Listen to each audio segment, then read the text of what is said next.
بسم اللہ الرحمن الرحیم۔ الحمد للہ رب العالمین، الصلاۃ والسلام علی محمد وآلہ الطیبین الطاہرین۔ عزیز طلباء، ہفتہ وار کلاس کے سلسلے کا آج ہمارا دوسرا لیکچر ہے۔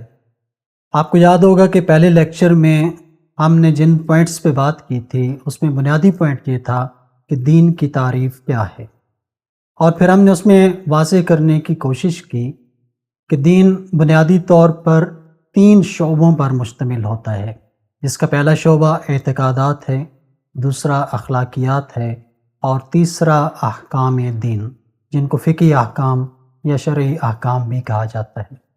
جیسا کہ آپ جانتے ہیں، احکام زندگی کا یہ جو دروس کا سلسلہ ہے، یہ ہمارے دین کے تیسرے شعبے پر مشتمل ہے، جس میں ہم فقہی احکام کو مختلف طریقوں سے سمجھنے کی کوشش کریں گے۔ تو آج کا یہ جو دوسرا لیکچر ہے، جہاں یہ علمی طور پہ اہمیت کا حامل ہے، وہاں پر عملی طور پر بھی اس کی بہت زیادہ اہمیت ہے۔ در حقیقت یہ ہمارے پہلے لیکچر کی ہی ایکسٹینشن ہے، یہ اس کا دوسرا حصہ ہے۔ اور جیسا کہ آپ جانتے ہیں کہ پہلے حصے میں ایک کلاس روم کا ماحول ہے، جہاں پہ بچے اپنے استاد سے سوالات کر رہے ہیں۔ وہ دن ختم ہوا اور اگلا دن جو ہے سٹارٹ ہو رہا ہے۔ تو چلیے ہم اپنے اس درس کو اس کے اگلے حصے سے شروع کرتے ہیں۔ اگلے دن صبح کی اسمبلی ختم ہو چکی تھی اور طلبہ حسب معمول کمرہ جماعت میں اپنی نشستوں پر بیٹھ چکے تھے۔ استاد عبدالکریم کلاس میں داخل ہوئے، سلام کیا اور رجسٹر حاضری کھول کر نام پکارنا شروع کیے۔ رجسٹر حاضری میں طالب علم محمد صالح کا نام آنے پر اچانک رک گئے۔ استاد نے سوالیہ انداز میں کہا، صالح، مطلب ان کا نام لیا، لیکن کلاس میں خاموشی رہی۔ استاد نے دوبارہ نام پکارا۔ صالح، جو پچھلی قطار میں بیٹھا ہوا تھا، آہستہ سے بولا، جی سر، میں حاضر ہوں۔ استاد صاحب پوچھنے لگے، بیٹا کل آپ غیر حاضر تھے، خیریت تو تھی؟ صالح نے تھوڑا جھجکتے ہوئے کہا، استاد محترم، اس رات میرے دانت میں بہت شدید درد تھا، منہ بھی سوج گیا تھا، پوری رات نہیں سو سکا۔ صبح مجھے ابو ڈاکٹر کے پاس لے گئے، اس وجہ سے میں اسکول نہیں آ سکا۔ استاد عبدالکریم نرمی سے بولے، اللہ تعالیٰ شفا یاب فرمائے۔ اس کے بعد استاد عبدالکریم نے ایک لمحے کے لیے کچھ سوچا اور اس موقع کو غنیمت سمجھا اور صالح سے پوچھا، اچھا تو پھر آپ نے کس ڈاکٹر سے معائنہ کروایا؟ صالح نے رودات سناتے ہوئے کہا، سر، ہم شہر کے ایک مشہور ڈاکٹر کے پاس گئے، لیکن جب ہم کلینک پہنچے تو میں ڈر گیا، کیونکہ ڈاکٹر نے ایک مریض کو سفید رنگ کی ڈینٹل چیئر، جس کو ڈینٹل یونٹ چیئر بھی کہتے ہیں، اس پر لٹایا ہوا تھا اور نوکدار اوزار سے، ڈینٹل انسٹرومنٹ سے اس کا علاج کر رہا تھا۔ تو میں نے ابو کو آہستہ سے کہا کہ مجھے اس ڈاکٹر سے علاج نہیں کروانا، مجھے اپنے محلے کے ڈاکٹر کے پاس لے جائیں۔ مگر ابو نے سمجھایا کہ یہ دانتوں کے ماہر ڈاکٹر ہیں، جنہیں ڈینٹسٹ کہا جاتا ہے، دانتوں کا علاج یہی کر سکتے ہیں، کوئی دوسرا ڈاکٹر نہیں۔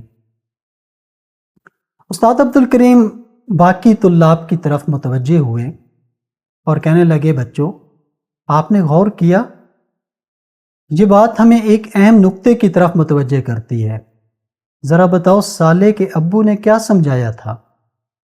حسب معمول محمد اون، جو پہلی صف میں بیٹھتا تھا، کہنے لگا، یہی کہ ہر بیماری کے ایک الگ ماہر ڈاکٹر ہوتا ہے۔ استاد عبدالکریم کہنے لگے، بہت خوب، یہی اصول زندگی کے ہر شعبے میں ملتا ہے۔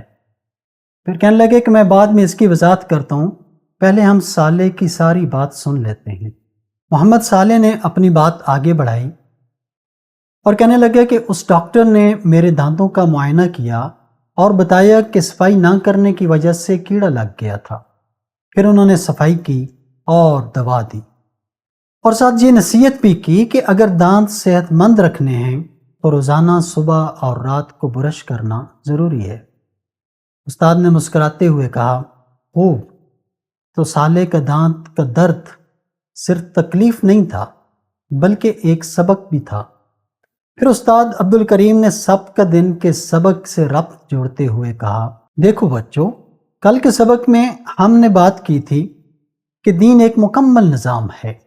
اب سوال یہ ہے کہ جب دنیا کے ہر شعبے میں ماہر کی ضرورت ہوتی ہے تو کیا دین اس اصول سے مستثنا ہے؟ کلاس میں خاموشی چھا گئی۔ اتنے میں مبین حیدر بولا، استاد محترم، دین کے بھی ماہر، میرا مطلب عالم ہوتے ہیں۔ یہ سنتے ہی صالح نے ہاتھ کھڑا کیا اور بولا، استاد محترم، کل گھر واپس پہنچ کر میں نے ابو سے یہی بات پوچھی تھی کہ جیسے ڈاکٹر بیماری کا علاج کرتا ہے ویسے ہی دین کا علاج کون کرتا ہے؟ کچھ طلباء یہ سن کر ہنسنے لگے۔ استاد عبد الکریم نے کہا کہ اور پھر ابو نے تمہیں کیا جواب دیا؟ صالح کہنے لگا کہ ابو نے بتایا کہ ہر شعبے کا ایک ماہر ہوتا ہے۔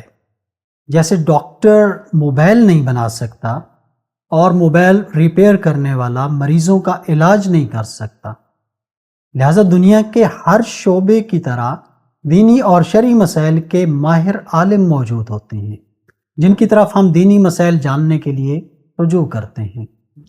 دینی مسائل کے ماہر کو مجتہد، مرجع یا فقیہ کہا جاتا ہے، جو قرآن، حدیث اور اہل بیت علیہم السلام کی تعلیمات میں سے کسی بھی شرعی حکم کو نکالتے ہیں۔ تو عزیز طلباء، یہاں تک تو آپ نے اس بات کو اچھی طرح سمجھ لیا ہوگا کہ صالح کے ابو نے جو اس کو مثال دے کے سمجھائی بات، وہ بات کس قدر درست ہے کہ ہر شخص اپنے شعبے کا ماہر ہوتا ہے۔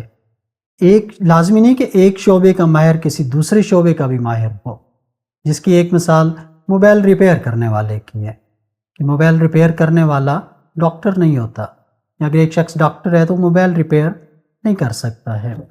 اسی طرح آپ دیگر مثالوں میں ایک انجینئر ہے، وہ انجینئر ڈاکٹر نہیں ہوتا ہے۔ ایک ایسا شخص جو مستری ہے، جو مکانات کی تعمیرات کا کام کرتا ہے، وہ کسی اور شعبے کا ماہر نہیں ہوتا ہے۔ ہر شخص کے ایک تخصص ہوتا ہے، ایک اسپیشل فیلڈ ہوتی ہے اور اسی فیلڈ میں ماہر ہوتا ہے۔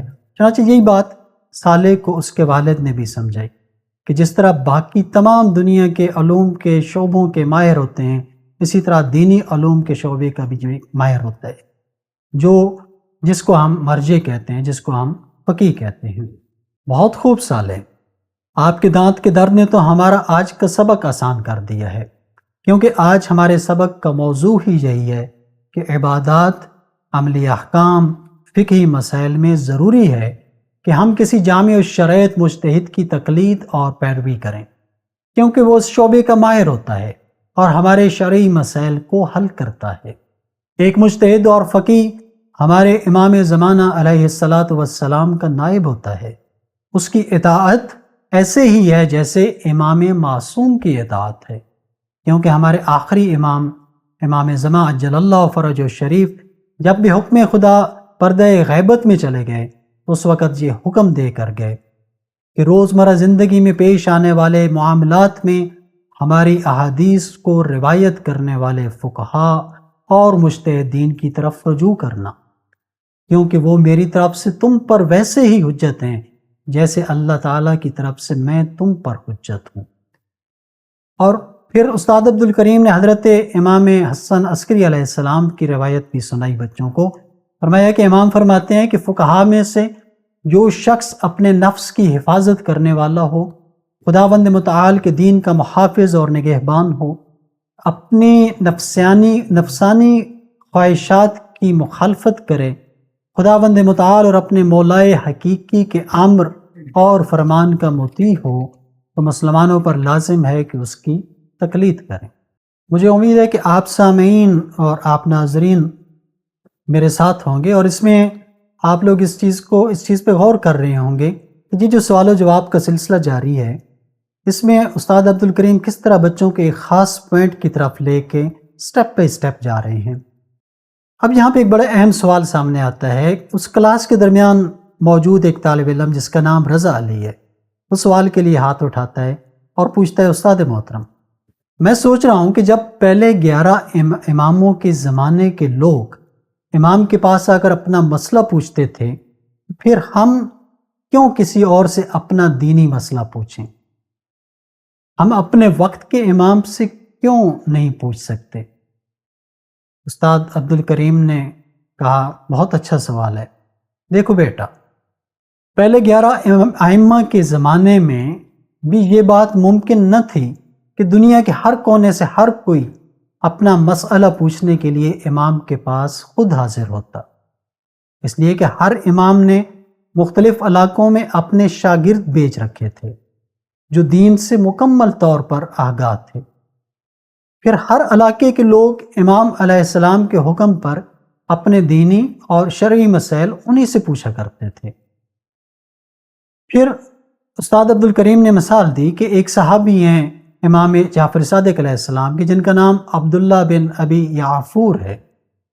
وہ کہتے ہیں کہ میں نے امام جعفر صادق علیہ السلام سے عرض کیا کہ ہر وقت میرے لیے یہ ممکن نہیں ہے کہ آپ کی خدمت میں پہنچ سکوں اور آپ سے مل سکوں، اور دوسری طرف ممکن ہے کہ شیعوں میں کوئی شخص کچھ چیزوں کے بارے میں مجھ سے سوال کرے اور اس کے تمام مسائل کے جواب مجھے معلوم نہ ہوں، تو اس صورت میں میرا کیا وظیفہ ہے؟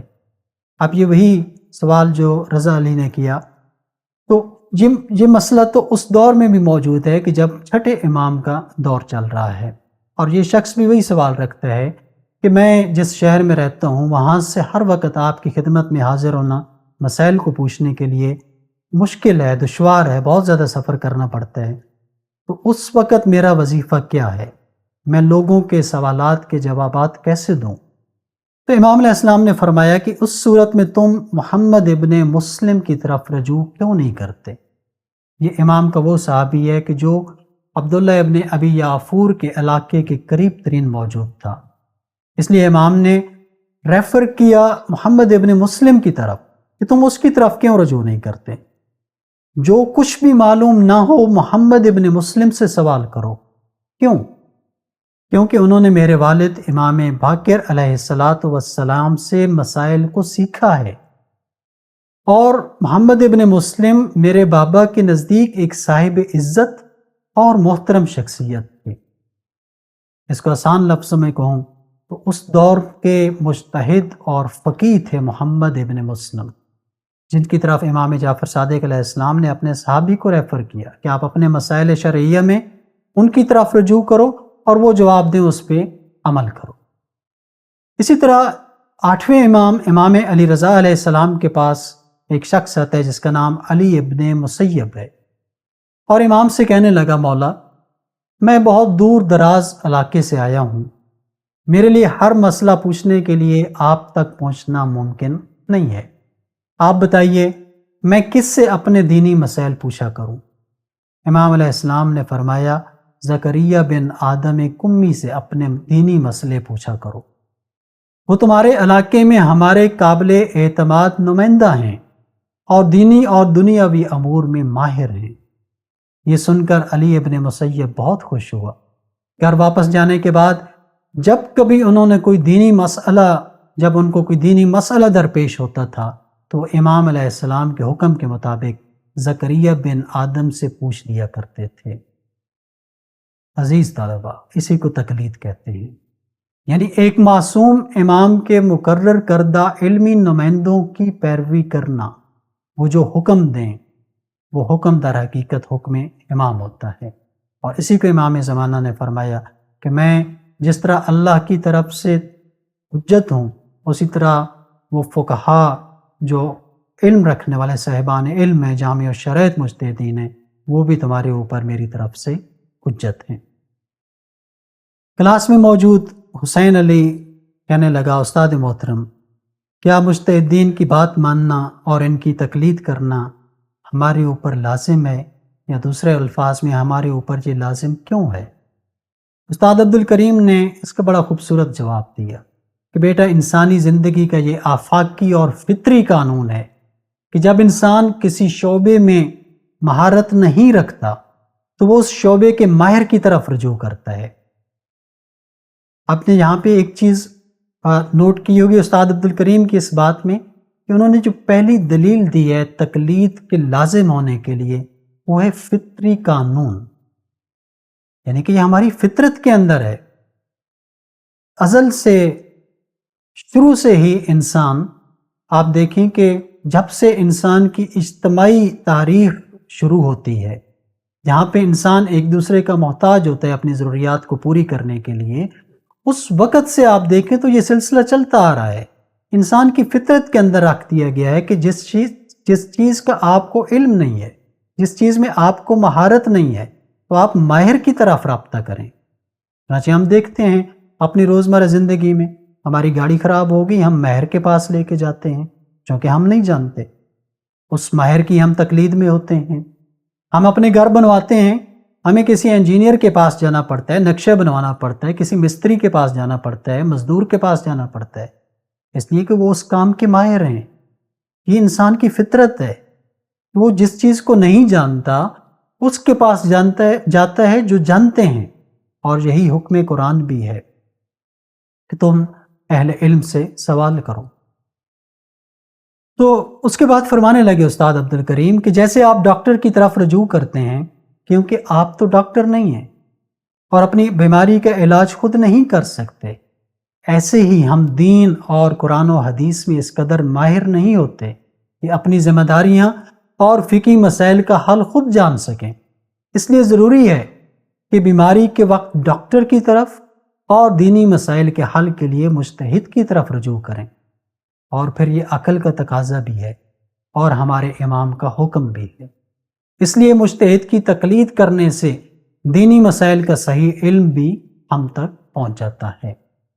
اس کے بعد استاد محترم نے ایک مختصر لیکن بامعنی جملہ لکھا، اور اس پر آپ لوگ بھی غور کیجئے گا اور اس پہ مزید دقت بھی کریں۔ انہوں نے ایک جملہ لکھا کہ جہاں مہارت ہو وہاں رجوع لازم ہوتا ہے۔ یہاں پہ لازم کا لفظ ہے کہ ماہر کی طرف رجوع کرنا لازم ہے، واجب ہے، وگرنہ آپ اپنی زندگی کے عمومی جو امور ہوتے ہیں آپ ان میں بھی آگے نہیں بڑھ سکتے جب تک آپ کسی ماہر کے پاس نہیں جائیں گے۔ اور پھر اسی جملے کی وضاحت کرتے ہوئے استاد عبد الکریم کہنے لگے، یاد رکھو تقلید کسی شخصیت کی اندھی تقلید نہیں ہوتی ہے، نہ وہ شخص کی تقلید ہوتی ہے، نہ اس شخص کی ذات کی تقلید ہوتی ہے، بلکہ اس شخصیت کے علم اور مہارت کے مطابق عمل کرنے کا نام تقلید ہے۔ میں کسی شخص کی تقلید میں نہیں ہوں، میں اس شخص کے علم کی تقلید میں ہوں، میں اس عالم کی تقلید میں ہوں، اس لیے کہ تقلید ہمیشہ علم کی ہوتی ہے، تقلید کبھی بھی کسی جاہل کی نہیں ہوتی، تقلید کبھی بھی کسی جہالت کی نہیں ہوتی ہے۔ تو عزیز طلبہ، اب یہاں پہ یاد رکھیں کہ یہ ساری کائنات، اس نقطے پہ بھی میں کہوں گا کہ خصوصی طور پہ آپ نے اس پہ توجہ کرنی ہے، اور ابھی جو پوائنٹ میں ذکر کرنے لگا ہوں اس پہ آپ خصوصی توجہ کریں، اور اس سے انشاءاللہ آپ کے بہت سارے علمی جو سوالات ہوتے ہیں اور بہت سارے جو عقدے ہوتے ہیں، مشکلات ہوتی ہیں، وہ بہت ساری حل ہوں گی۔ اس پوائنٹ پہ آپ نے بہت زیادہ غور کرنا ہے اور مزید اس پہ تحقیق بھی کرنی ہے کہ یہ ساری کائنات اوبیڈینس کے قانون پہ کھڑی ہے، اطاعت کے قانون پہ کھڑی ہے۔ چاہے یہ کائنات جس کو ہم تکوینی کائنات کہتے ہیں، عالم تکوین کہتے ہیں، یا پھر عالم تشریح ہے، ان دونوں کا تعلق اوبیڈینس سے ہے، اطاعت سے ہے۔ آپ دیکھیں سورج ایک سمت سے نکلتا ہے اور مغرب میں جا کے غروب ہو جاتا ہے، چاند اور تارے رات کا آنا دن کا آنا، یہ ایک خاص ترتیب کے ساتھ چل رہے ہیں۔ ایسا لگتا ہے کہ یہ کسی کی اوبیڈینس میں ہے، کسی کی اطاعت میں ہے، اور اس اطاعت سے ایک لمحہ کے لیے بھی ادھر ادھر نہیں ہوتے ہیں۔ تو چاہے یہ کائنات ہو، یہ عالم تکوین ہو، یہ بھی اوبیڈینس کے اصول پہ کھڑا ہوا ہے، چاہے عالم تشریح ہو۔ عالم تشریح میں بھی جو ہم سے تقاضا کیا گیا ہے وہ اوبیڈینس ہے، وہ اطاعت ہے۔ اگر اطاعت نہیں کریں گے تو یہ دنیا کا نظام درہم برہم ہو جائے گا۔ تو بنیادی طور پہ 3 اطاعتیں ہیں جس کو قرآن مجید نے ذکر کیا ہے۔ چنانچہ ارشاد ہوتا ہے سورہ النساء میں، یا ایھا الذین آمنوا اطیعوا اللہ واطیعوا الرسول واولی الامر منکم وان تنازعتم فی شیء فردوہ الی اللہ والرسول ان کنتم مؤمنون ان کنتم تؤمنون باللہ والیوم الآخر ذلک خیر واحسن تاویلا۔ اے ایمان والو اللہ کی اطاعت کرو اور رسول کی، اور تم میں سے جو صاحبان امر ہیں ان کی اطاعت کرو، اور پھر اگر تمہارے درمیان کسی بات میں نزاع ہو جائے، کسی بات میں جھگڑا ہو جائے، تو اس سلسلے میں اللہ اور رسول کی طرف رجوع کرو، اور اگر تم اللہ اور روز آخرت پر ایمان رکھتے ہو، یہی بھلائی ہے اور اس کا انجام بھی بہتر ہوگا۔ اب جہاں اس آیت مجیدہ میں اطاعت کی بنیادی تین اطاعتوں کا ذکر کیا گیا، جس میں پہلی ہے اللہ تعالیٰ کی اطاعت، اس کے ضمن میں رسول اللہ صلی اللہ علیہ وآلہ وسلم کی اطاعت ہے، ان کے حکم کی اطاعت ہے، اور اس کے ضمن میں امام معصوم کی اطاعت ہے۔ ان تین اطاعتوں کو تو قرآن مجید نے خود کہہ دیا، اطیعوا اللہ و اطیعوا الرسول و اولی الامر منکم، تم میں سے جو صاحبان امر ہیں، تم میں جو امام معصوم ہیں، ان کی اطاعت بھی تمہارے اوپر واجب ہے۔ اب اس کے بعد جتنی بھی اطاعتیں ہوں گی وہ انہی کے ضمن میں ہوں گی۔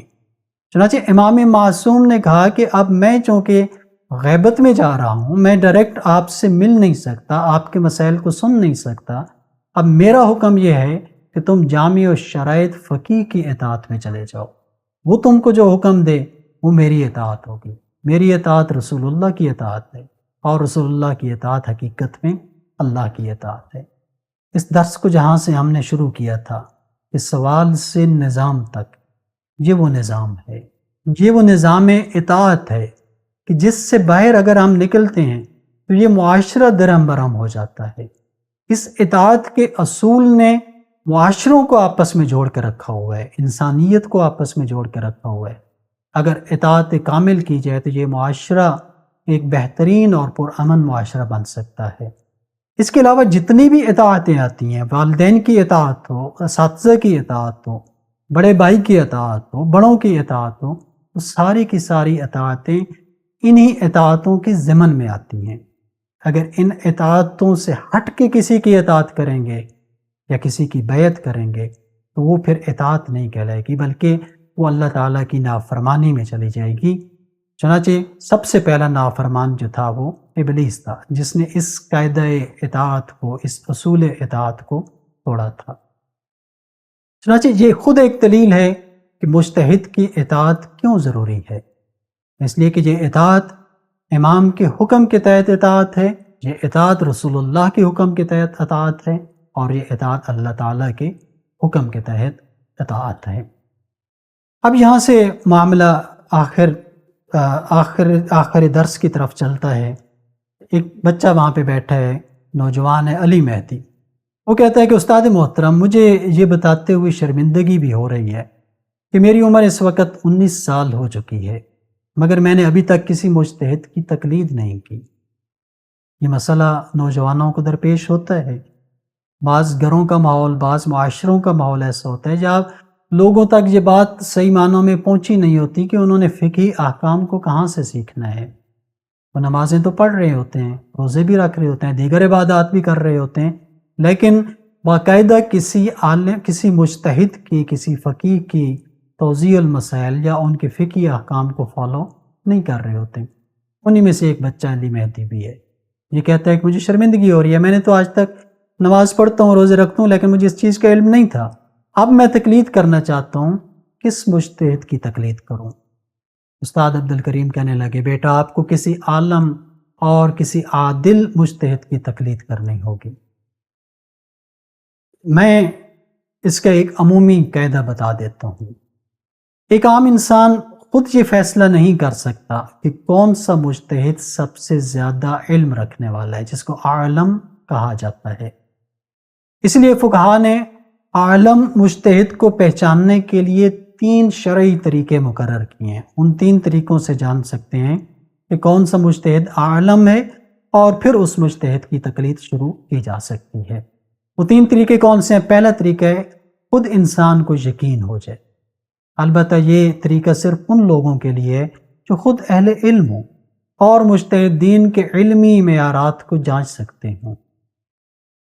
دوسرا طریقہ 2 عادل اور ماہر فن افراد کی گواہی، یعنی 2 ایسے دیندار اور عادل علماء جنہیں اہل خبرہ بھی کہا جاتا ہے، جو اجتہاد کے معیار کو سمجھتے ہوں وہ یہ تصدیق کریں کہ فلاں مجتہد عالم ہے، البتہ اس میں شرط ہے کہ کوئی دوسرے دو عالم اس کے عادل یا اس کے عالم ہونے کی مخالفت نہ کر رہے ہوں، مطلب سب ہی اس کے حق میں ہوں کہ ہاں یہ مجتہد عالم ہے اور عادل ہے۔ اور تیسرا طریقہ ہے کسی بھی چیز کا کسی بھی مجتہد کے حوالے سے شائع ہونا یا عام ہونا، یعنی علمی حلقوں میں اور عوام میں یہ بات اس حد تک مشہور ہو جائے اور کہ انسان کو اطمینان ہو جائے کہ یہی مجتہد عالم ہے۔ اب عام طور پر آج کل کے معاشرے میں، جیسے اس بچے نے، اس نوجوان نے بھی سوال کیا کہ میں کس مجتہد کی تقلید کروں، تو سب سے عام آسان جو طریقہ ہے وہ یہ ہے کہ عام طور پر مومنین اپنے قریبی معتبر مقامی علماء، دینی مدارس کے جو اساتذہ ہوتے ہیں یا حوزہ علمیہ جیسے نجف اشرف اور حکم مقدسہ کے قابل اعتماد ماہرین علماء ہوتے ہیں، ان سے پوچھ کر کسی بھی عالم مجتہد کا تعین کر سکتے ہیں اور پھر اس کی تقلید شروع کر سکتے ہیں۔ اب یہاں پہ علی مہدی نے قدر پریشانی میں پوچھا، استاد محترم، تقلید سے پہلے جو میں اعمال کرتا رہا ہوں، مجھے بالغ ہوئے، میرے اوپر اعمال کو واجب ہوئے 5 سال 4 سال ہو چکے ہیں، میرے ان اعمال کا کیا بنے گا؟ کیا وہ اعمال درست ہوں گے یا وہ اعمال درست نہیں ہوں گے؟ اب یہاں پہ استاد عبدالکریم نے کہا کہ یہ بہت اہم سوال ہے اور میں کوشش کرتا ہوں کہ اس کو آسان کر کے سمجھا دوں۔ اس میں آپ نے بھی توجہ کرنی ہے تاکہ آپ کو بھی یہ مسئلہ اچھی طریقے سے اور کسی آسانی سے آپ کو بھی سمجھ آ جائے۔ تو اب یہاں پہ استاد عبدالکریم اس مسئلے کو سمجھاتے ہوئے کہتے ہیں کہ اگر کوئی شخص کچھ عرصہ بغیر تقلید کے عبادات کرتا رہا ہو تو اس کے اعمال کی 3 صورتیں ہو سکتی ہیں۔ پہلی صورت، اعمال صحیح طریقے سے انجام دیے، اور دوسری صورت ہے اعمال صحیح طریقے سے انجام نہیں دیے، اور تیسری صورت ہے کہ اس کو معلوم نہیں ہے کہ میں پچھلے 4 سال 5 سال 6 سال جو عبادات کرتا رہا ہوں، پتہ نہیں وہ میں نے ٹھیک بھی کیے ہیں یا ٹھیک نہیں کیے ہیں۔ اب یہ 3 صورتیں ہیں، یعنی کہ اس کے سارے اعمال درست ہیں، دوسری صورت یہ ہے کہ اس نے اعمال درست طریقے سے انجام نہیں دیے، اور تیسری صورت یہ ہے کہ اسے معلوم ہی نہیں ہے کہ میرے اعمال بھول چکا ہے چونکہ ایک عرصہ گزر چکا ہے۔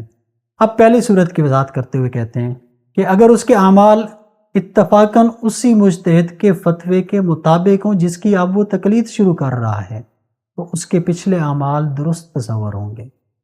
ایک شخص جو کچھ عرصہ تک تقلید نہیں کرتا رہا، اب تقلید شروع کر رہا ہے کسی فقیہ کی، وہ دیکھے کہ اس فقیہ کے کیا فتاوی ہیں، اگر اس کے اعمال اس کے فتاوی کے مطابق ہیں، اس کے اعمال درست ہیں۔ دوسری صورت یہ ہے کہ اعمال اس نے درست طریقے سے انجام نہیں دیے، تو اس صورت میں اس صورت کی 4 صورتیں بن جاتی ہیں مزید۔ اب وہ کیا ہیں؟ وہ پہلی صورت یہ ہے کہ اگر غلطی نماز کے کسی رکن میں ہو، یعنی اس کو اب معلوم ہوتا ہے، جب وہ تقلید شروع کرنے لگا ہے اس کو معلوم ہوا کہ میں نماز کے ایک رکن میں غلطی کرتا رہا ہوں، جیسے رکوع ہے، تکبیرۃ الاحرام ہے، اس کو چھوڑ دیا، یہ چونکہ ارکان میں آ جاتے ہیں، ارکان نماز میں، یا وضو غلط کر کے نماز پڑھتا رہا ہے، تو پھر اس کا عمل باطل ہے۔ اگر رکن میں غلطی ہے تو اس کا اعمال باطل ہوں گے، وہ عبادات باطل ہوں گی، نماز باطل ہوگی، دوبارہ پڑھنی پڑے گی۔ اور اگر غلطی رکن میں نہ ہو، کسی واجب کو ترک کرتا رہا ہے، اور دوسری شرط یہ ہے کہ انسان مسئلہ نہ جاننے میں معذور ہو، یعنی سیکھنے میں کوتاہی بھی نہ کی ہو، تو اس صورت میں بھی اس کا عمل صحیح ہے۔ مثلا سورہ حمد ہے، تشہد ہے، اس نے غلط پڑھا ہو تو مسئلہ نہیں ہے، لیکن اس میں شرط یہ ہے کہ ایک تو غلطی رکن میں نہ ہو، اور دوسری کہ وہ اس سیکھنے میں، اس عمل کو، اس مسئلے کو سیکھنے میں اس نے کوئی کوتاہی بھی نہ کی، اس نے اپنی طرف سے کوشش کی ہو لیکن اس کو مسئلہ معلوم نہ ہو سکا ہو۔ اب تیسری صورت کیا ہے کہ غلطی رکن میں تو نہ ہو لیکن انسان نے مسئلہ سیکھنے میں کوتاہی کی ہو، اس نے پرواہ ہی نہیں کی، اس نے کوشش بھی نہیں کی کہ میں کسی سے اس مسئلے کے بارے میں دریافت کر سکوں کہ آیا میں یہ عبادت ٹھیک بھی کر رہا ہوں یا نہیں کر رہا ہوں۔ اور پھر غلطی بھی ایسی ہو کہ جس سے وہ عمل باطل ہو جاتا ہو، مثلا نماز باطل ہو جاتی ہو، تو اس صورت میں اس کی وہ نماز باطل ہوگی اور اس کو دوبارہ پڑھنی پڑے گی۔ اور چوتھی صورت اس کی یہ ہے کہ اگر انسان نے مسئلہ سیکھنے میں کوتاہی کی ہو لیکن غلطی ایسی ہو کہ جس سے عمل باطل نہیں ہوتا، مثال کے طور پہ کوئی مستحب عمل تھا اور وہ غلط بجا لاتا رہے تو اس کا عمل صحیح ہوگا، البتہ وہ گناہ گار ہوگا اس لیے کہ اس نے مسئلہ سیکھنے میں کوتاہی کی ہے۔ مثلا جہری نماز میں آہستہ والی نماز میں بلند آواز سے پڑھنا، جو نماز بالجہر پڑھنی تھی اس کو آہستہ پڑھتا رہا، یا جو بلند آواز سے پڑھنی تھی جس کو آہستہ پڑھنا تھا اس کو بلند آواز سے پڑھتا رہا، تو اس صورت میں اس کی نماز ٹھیک ہوگی۔